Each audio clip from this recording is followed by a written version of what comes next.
जय हिंद साथियों। आज इस वीडियो में हम लोग देखेंगे प्रकाश का अपवर्तन। साइंस का टॉपिक है और इस टॉपिक से एनटीपीसी एएलपी टेक्नीशियन में बहुत क्वेश्चन पूछे जाते हैं, तो विश्वास रखिए और वीडियो को बिना स्किप करे देखिएगा। तो चलिए शुरू करते हैं। क्वेश्चन है, यदि वायुमंडलीय परिवर्तन ना हो तब सूर्योदय तथा सूर्यास्त के आभासी समय के संदर्भ में कौन सा कथन सत्य होगा? तो इसका आंसर हो जाएगा आपका ऑप्शन ए सही होगा। सूर्योदय बाद में होगा तथा सूर्यास्त पहले होगा। और ऐसा क्यों होगा? इसलिए होगा क्योंकि अगर वायुमंडल परिवर्तन नहीं होता है तो सूर्य की जो प्रकाश है वो पृथ्वी तक आने में बहुत समय लगेगा। जब समय लगेगा तो सूर्य उदय क्या होगा? बाद में होगा और सूर्यास्त पहले हो जाएगा। चलिए अगला क्वेश्चन देखते हैं। कांच के टुकड़े को कांच के टुकड़े को एक कागज पर रख दिया जाए जिसमें कई रंगों के अक्षर छपे हुए हैं। किस रंग का अक्षर सबसे अधिक उठा हुआ दिखाई देगा? इस तरीके के आपको क्वेश्चन ये अटपटे जरूर लग रहे होंगे, लेकिन ये पूछ लिए जाते हैं और आपको एग्जाम में परेशान करते हैं। तब आपको लगता है कि ये किस तरीके का क्वेश्चन पूछ लिया, लेकिन विश्वास रखिए आते इसी तरीके के क्वेश्चन है, प्रीवियस ईयर क्वेश्चन है। तो इसका आंसर होगा नीला। जो नीला रंग का जो लिखा हुआ है, अक्षर लिखा हुआ है, तो वह सबसे ज्यादा उठा हुआ दिखाई देगा। अच्छा, ऐसा क्यों हो रहा है? ऐसा इसलिए हो रहा है क्योंकि इसका अपवर्तनांक कैसा है? अधिक है। नीले रंग का सापेक्ष अगर कांच में देखा जाए तो इसका अपवर्तनांक कैसा है? अधिक है, इसलिए उठा हुआ दिखाई देगा। अगला क्वेश्चन है, प्रकाश की दिशा में होने वाले परिवर्तन की घटना जब वह एक माध्यम से दूसरे माध्यम में होकर गुजरता है तो क्या कहलाता है? तो यह कहलाता है अपवर्तन। यह उन्होंने क्या रख दिया है? इसकी डेफिनेशन रख दी अपवर्तन की, और आपको इस तरीके की डेफिनेशन क्वेश्चन के रूप में दिख सकती है। ऑप्शन में इसका आंसर क्या होगा? अपवर्तन। अगला क्वेश्चन है, एक व्यक्ति पानी से भरी टंकी को ऊर्ध्वाधर ऊपर से नीचे देख रहा है। टंकी की तली टंकी की तली 30 मीटर की गहराई पर प्रतीत होती है। यदि पानी यदि पानी का अपवर्तनांक 1.33 है तो टंकी की वास्तविक गहराई क्या होगी? अब आपको ये बताना है। तो चलिए मान लेते हैं कि कोई टंकी की वास्तविक गहराई कितनी है? h है। ठीक है। तो पानी का अपवर्तनांक एक फॉर्मूला होता है, पानी का अपवर्तनांक बराबर वास्तविक गहराई वास्तविक गहराई अपॉन आभासी गहराई। इस तरीके के क्वेश्चन पूछ लेते हैं तो आपको बिना स्किप के देखना है, आगे आपको और मजा आएगा क्वेश्चन को देखने में, क्योंकि इस तरह के क्वेश्चन बहुत पूछे जाते हैं। चलिए अब रख लेते हैं, पानी का अपवर्तनांक कितना है? दिया है 1.33। ठीक। वास्तविक गहराई निकालनी है, एच मान लिया हमने, और आभासी गहराई इसमें कितनी दी हुई है? 30। अब इसमें क्या होगा? क्रॉस ये मल्टीप्लाई हो जाएगा, तो एच बराबर 30 इंटू 1.33, और जब इसका हम गुणा करेंगे आपस में तो कितना हो जाएगा? 39.9 मीटर। और ये आपको किस ऑप्शन में कहा मिल रहा है? किस ऑप्शन में है?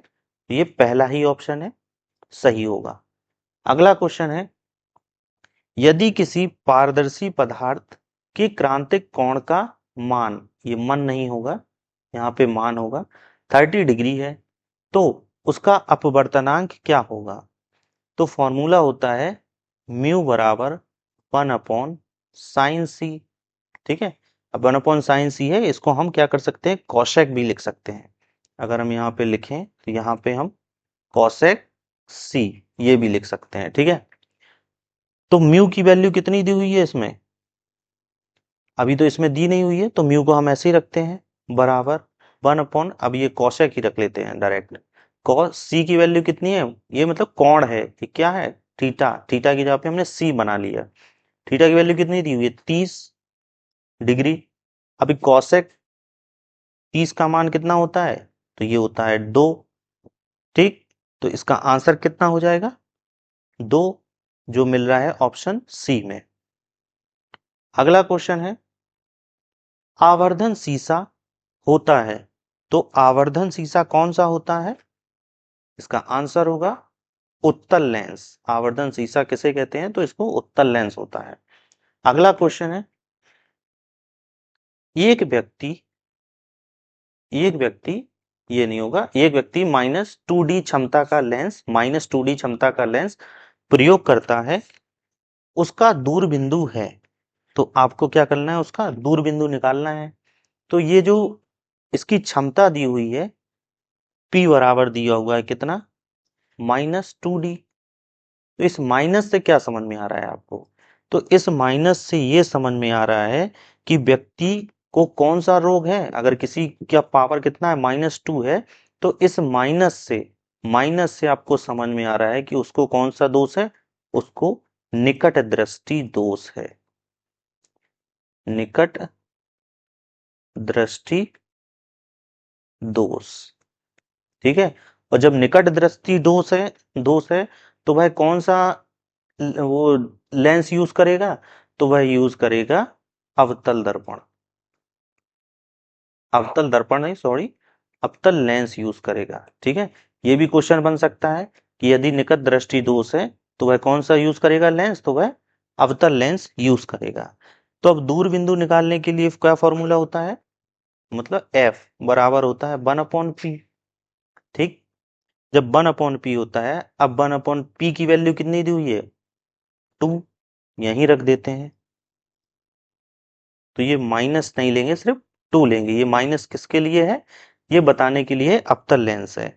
अब इसको सॉल्व करेंगे तो इसको काट देंगे तो ये क्या हो जाएगा? 0.5 मीटर। और ये मीटर, अब आपको लग रहा है ये मीटर क्यों, सेंटीमीटर क्यों? ये फॉर्मूला में ही है। ये फॉर्मूला होता है F बराबर 1/p। इसका मतलब है इसकी वैल्यू जो निकल के आएगी वो मीटर में निकल के आएगी।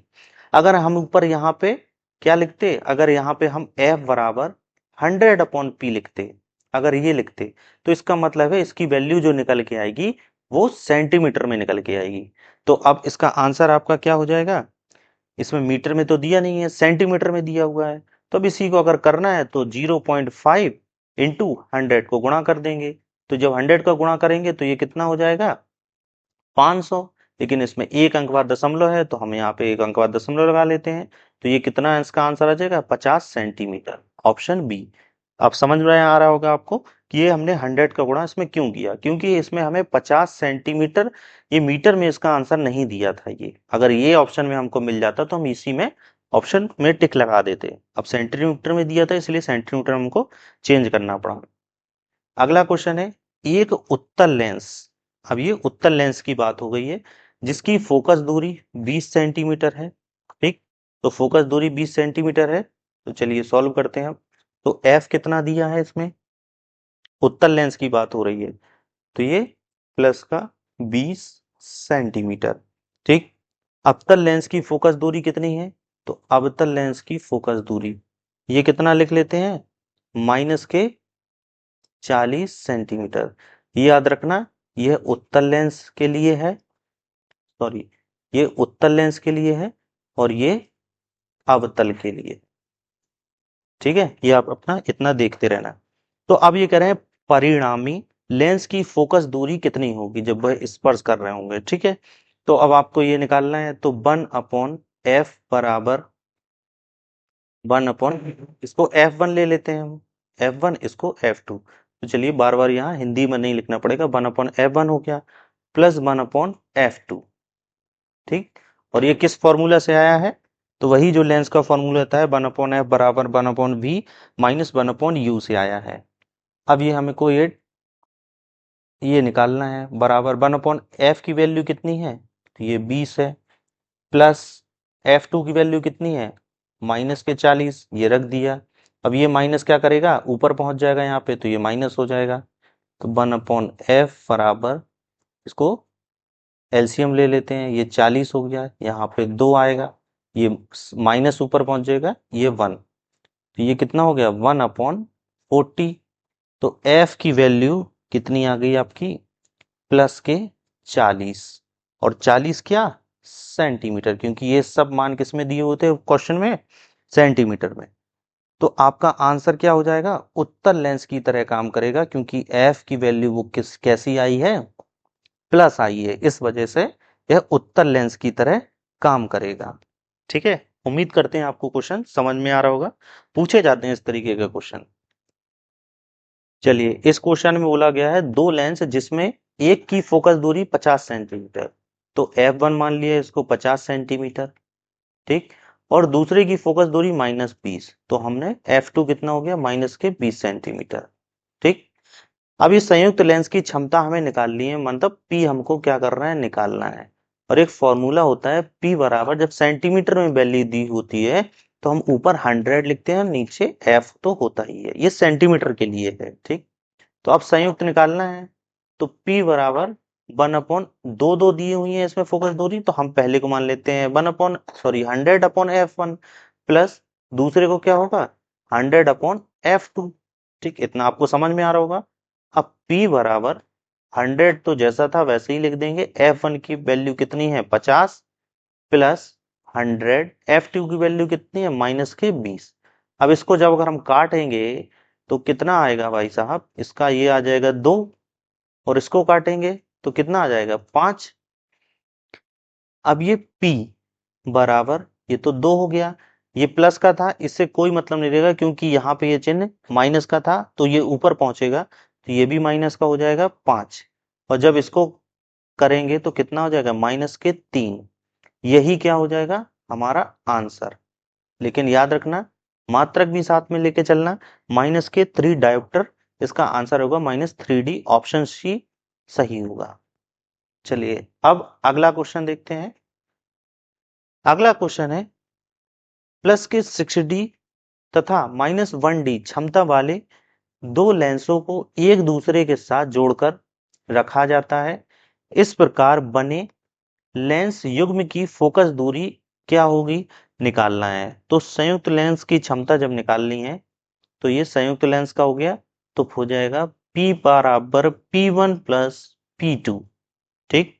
और P1 की वैल्यू कितनी दी है, हमने माना P1 इसको, तो ये प्लस के 6, और P2 कितनी है, ये तो प्लस था ही, ये -1। जब इसको सॉल्व करेंगे तो इसका आंसर कितना आ जाएगा 5D, इतना आगे निकल के। अब हमें क्या करना है, फोकस दूरी हमें निकालनी है, संयुक्त हम क्षमता निकाल चुके, पावर इसकी कितनी है, तो P बराबर होता है, जब सेंटीमीटर में निकालना हो, ये सब सेंटीमीटर में दिया हुआ है आंसर में, इसीलिए क्या करेंगे 100/F। अब P कितना है 5, जो हम अभी निकाले हैं, बराबर 100/F।